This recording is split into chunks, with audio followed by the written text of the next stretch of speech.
इनकी जो कहानी है, बैठी बैठी निशा जी बैठी, इनकी जो कहानी है, दर्दनाक कहानी, जो भी मैं बोलता जा रहा हूं ना, ये सबके एविडेंसेस आपको अगर देखने, हमारे पेशेंट की रिपोर्ट देखने, जो लोग लाइव मुझे देख रहे हैं या ये रिकॉर्डिंग जो देखेंगे, वो विश्वरूप.com/कैंसर में जाएंगे तो इनके पहले के रिपोर्ट, अभी के सारा कुछ सिम्टम्स के क्या इंप्रूवमेंट है, सारा आपको हिस्ट्री मिल जाएगी। विश्वरूप.com/कैंसर में जाएंगे।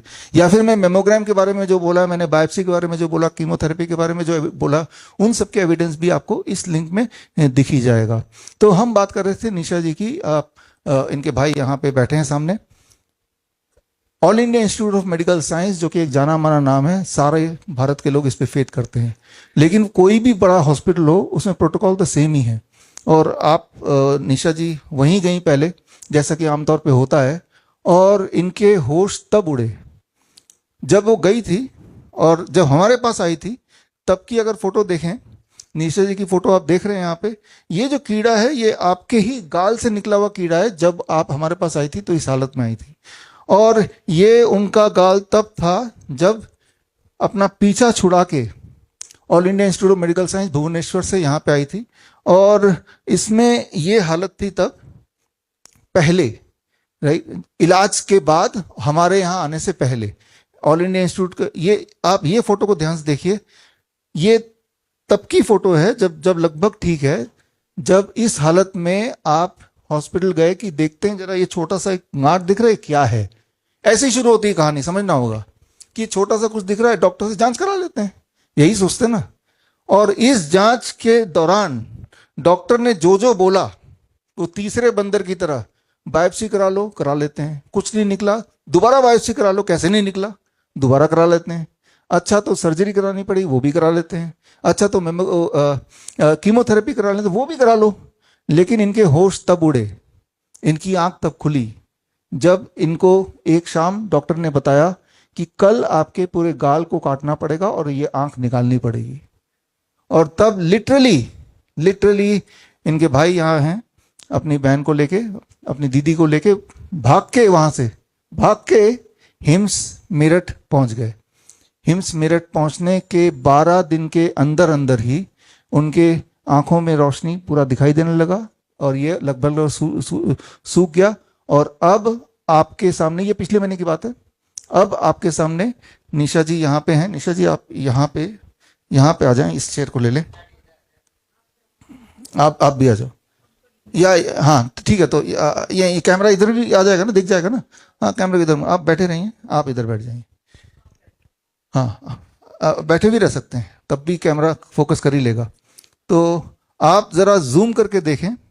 पहले अगर हम देखें, जब इलाज हो रहा था, इलाज से, कीमोथेरेपी से, बायोप्सी के बाद बायोप्सी से, All India Institute of Medical Science Bhubaneswar में निशा जी की जो हालत कर दी गई थी, वो पीछे ये आप देख रहे हैं। और जब इनकी आंखों के को निकालने की बात हुई, तब इनकी आंखें खुली, दिमाग की आंखें, और तब यहाँ पे आई और हमारे हिम्स हॉस्पिटल मेरठ में। और उसके 12 दिन बाद ही सब कुछ सूखने लगा।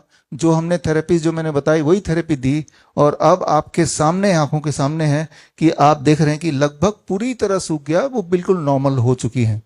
तो यानी कि जरा सोच के देखिए कि पहला स्टेप तो यही है कि बुरा ना सुनो, राइट, कि डॉक्टर क्या बोल रहे सुनना ही नहीं है वहां पे, राइट। तो इनके और डिटेल में हम जाएंगे, लेकिन उससे पहले मैं मिलाता हूं प्रतिभा जी से। प्रतिभा जी वहां पे आइए, आप वहां बैठ, 1 मिनट के लिए थोड़ा सा आप बताएंगे, ठीक है। प्रतिभा जी आप बैठिए, 1 मिनट के लिए। आपको तो उड़िया आती है, आपके भाई को हिंदी आती है, 1 मिनट में थोड़ा ब्रीफ कर दीजिए।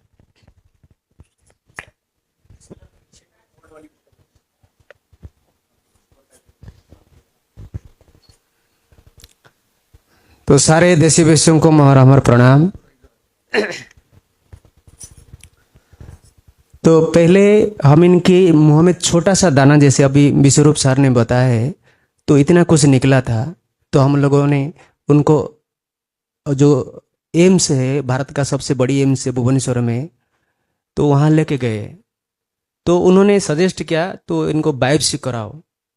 मन तो नहीं मान रहा था, फिर भी बायोप्सी करा। इससे पहले हमने आयुर्वेदिक का ट्रीटमेंट लिए थे, लेकिन आयुर्वेद में सुधार हो रहा था, इनका मन नहीं माना। इन्होंने कहा नहीं, थोड़ा सा जल्दीबाजी में थोड़ा सा जल्दी करो, मेरे को थोड़ा सा तत्काल रिजल्ट चाहिए, जल्दी में मेरे को ठीक करा दो। इसीलिए हम एम्स से लेके गए। तो जैसे ही एम्स से लेके गए, पहली बार बायोप्सी हुआ तो 15 दिन के बाद रिपोर्ट आया तो कुछ नहीं आया, नॉर्मल आया। तो बोले कि नॉर्मल तो नहीं आना चाहिए, कुछ तो आना चाहिए, हमें ऐसे लग रहा है कुछ हो रहा है, वहाँ पे कैंसर जैसा दिख रहा है, फिर से रिपीट बायोप्सी कराओ। तो रिपीट बायोप्सी फिर हुआ, फिर 15 दिन के बाद आया रिपोर्ट आया। तो तब तक थोड़ा सा ड्यूरेशन बढ़ गया था, 1 महीना लगभग हो गया था। तो इतने में कुछ तो ट्रीटमेंट नहीं हो रहा था, खाली टेस्ट कराओ, वो ब्लड टेस्ट हो, स्कैनिंग कराओ। इसी टेस्ट के चक्कर में तो उनका घाव इतना बढ़ गया, तो पूरा वो सड़न होने लगा। तो मैंने बोला ड्रेसिंग तो कम से कराओ। कह रहे थे कि नहीं, ड्रेसिंग अभी नहीं कराएंगे, अगर कैंसर के घाव को छेड़ देते हम तो उसका खून बंद नहीं होता, तो ड्रेसिंग नहीं करा रहे थे। इसीलिए आखिर में इनका इतना बुरा हाल हो गया, धीरे धीरे सड़न हो गए, कीड़े पड़ने लग गए। तो अंततः उन लोगों ने ये डिसीजन लिया कि तो पूरा आंख समेत निकालना पड़ेगा, और पूरा ये गर्दन भी थोड़ा सा काटना पड़ेगा, क्योंकि वो पाइप भी जोड़ना पड़ेगा, ब्लड वेसल्स, और इसके लिए बड़ा मांस निकलेगा, तो दोनों जांग से वो निकालेंगे मांस। मैं बोला अगर इतनी हालत हो जाएगी, दोनों जांग से निकालेंगे मांस, ये पूरा पोर्शन निकाल देंगे, तो ये तो ऐसे ही मर जाएगा, डिप्रेशन में चला जाएगा। इसीलिए जैसे तैसे करके फिर हम लोगों ने फिर दूसरे जगह दिखाए, फिर आयुर्वेदिक में दिखाए, ऐसे कर करके उनको वहाँ से कैसे करके फिर एक प्राइवेट हॉस्पिटल में लेके गए, कम से कम ये कंफर्म हो जाए हमारा आंख बच जाए। आंख तो सब कुछ ठीक था, हमने आंख के डॉक्टर से भी उनसे सलाह ली, बोले आंख तो ठीक है, कुछ नहीं। बोले आंख तो ठीक है, तो क्यों फिर आंख निकलवा रहे हो? आंख नहीं निकालना ना, कुछ ऐसे कुछ करो ना, आंख जैसे बच जाए। लेकिन नहीं, बोले कैंसर वहां तक पहुंच गया है, अभी हमारे पास कोई उपाय नहीं है, उसको आंख को निकालना ही पड़ेगा, क्योंकि कैंसर थोड़ा सा भी अगर बच जाता है तो फिर से वो कैंसर शरीर में फैल जाएगा। हमको डरा दिया गया, इतने डराया हम लोगों को। तो हम लोग तो डर मेरे, हमारे पास कोई और कुछ ऑप्शन ही नहीं था, हालत भी बहुत बुरा हो गया था। तो हम लोगों ने क्या किया, प्राइवेट में भी दिखाया, तो वो उनका भी यही रहा। तो इनका भी रिकॉर्ड भी, वो उनका जो भी कुछ रिपोर्ट एम्स का, वो लोगों भी नहीं माना। तो फिर से दोबारा उन्होंने सारे टेस्ट कराया हमसे। तो वैसे और 1 महीना निकल गया, तो घाव इतने बहुत बढ़ गया, अब इतना वो बिल्कुल जैसे नहीं बचेगा ऐसा हालत हो गया। तो हम लोगों ने जैसे तैसे करके लास्ट में जिस दिन उन्होंने शाम को डिसीजन लिया नहीं कि पूरा ये पोर्शन निकालना पड़ेगा, हम बोले नहीं। मैंने फिर एक आयुर्वेदाचार्य जी है अपना, पंकज कुमार जी, वो टाटा नगर में रहते, उनसे मैंने संपर्क किया। तो बोले नहीं, कुछ मत करो अभी, तो जैसे तैसे करके उनको निकालो वहां से।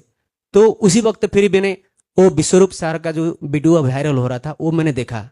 तो उनको देख के मेरे मनोबल और बढ़ गया। मैं सोचा नहीं, कुछ अभी नहीं कराएंगे, हमको सर्जरी से बचना चाहिए। ये निर्णय लेके मैंने मन मजबूती से मैंने, तो वहां से मैंने लामा डिस्चार्ज कराया। वो देने के लिए भी तैयार नहीं हो रहे थे, बोले हम सारे जो डॉक्टर्स हैं वो तो सब कल के सुबह ओटी तैयार है। अभी जैसे 5-7 डॉक्टर, एनेस्थेसिया का डॉक्टर हो गया, फिर प्लास्टिक सर्जरी का डॉक्टर हो गया, ऐसे 6-7 डॉक्टर अभी सुबह आपका ओटी डेट फिक्स हो गया, अभी डेट चेंज नहीं होगा, तो इसीलिए आपको अभी सुबह कराना पड़ेगा। बोला नहीं, हमारे लिए कुछ, हम आंख को बचाना चाहते, हम सर्जरी नहीं कराएंगे।